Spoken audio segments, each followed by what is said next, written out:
intestine dysfunction or colon dysfunction. Let's talk about this. The colon is often considered the wastebasket of the body. Once we're done with digestion, the bacteria works on it inside our colon and removes it.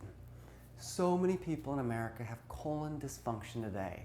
They have poor digestion. Some of the symptoms of large intestine or colon dysfunction are: 1, not normal bowel movements.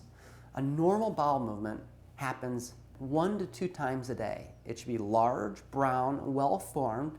It should occur without cramping, strain, or pain. Another symptom of poor colon function is the opposite: strain, cramping, and pain when you're trying to have a bowel movement. Abdominal cramping, even without a bowel movement, is a sign of colon dysfunction.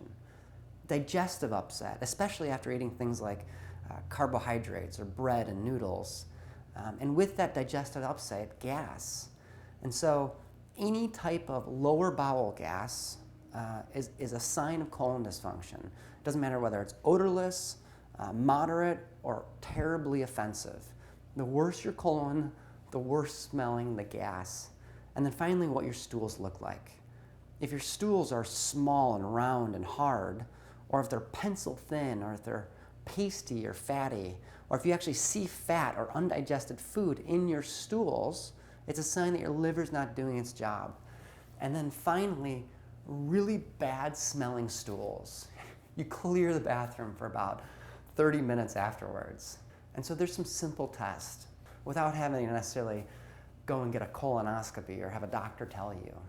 Of course, first is the symptoms. And then with all organs, they become inflamed when they have a problem.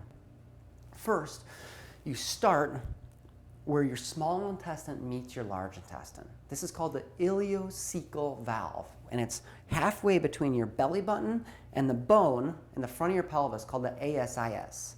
You go halfway between those spots, and that is where the small intestine meets the large intestine, and you palpate it.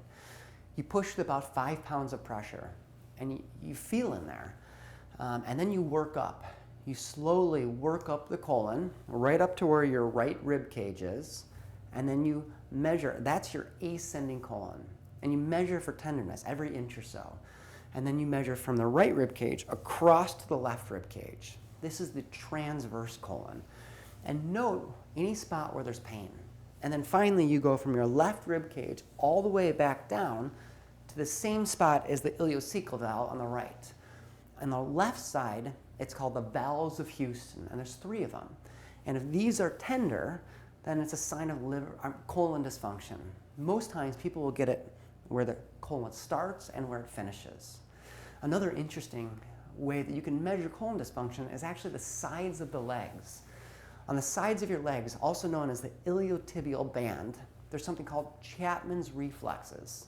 Chapman was a DO, a doctor of osteopathic, that lived in the 20s and 30s, and he mapped tender points in correlation with bad organs. And he was able to show that from the side of your legs, from your knees up to your hips, if those spots are tender, you can correlate those with your digestion. So again, by the knee is the ileocecal valve. You work up. This is working up your ascending colon, and then you work back down. An easy way to do this is try rolling the side of your legs on a foam roller.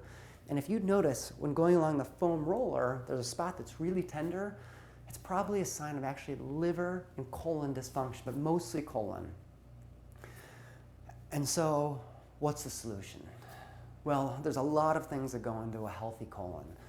The first and the most obvious thing is probiotics. Your colon is a bag full of bacteria. And if you don't have enough good bacteria, your colon's going to become dysfunctional. And so when these tests are positive on my patients, I prescribe something called pre and probiotics to try to fill back up the bacteria in the colon. This is so important for so many reasons. And then secondly, a lifestyle change. A lifestyle change is required. And if you're eating foods that are inflammatory or you have any other stages of digestion that are off, your colon is going to go bad. And so I would recommend, if you're having chronic colon dysfunction, consider our program, the DNA Reset, because it can dramatically help improve colon function and therefore quality of life.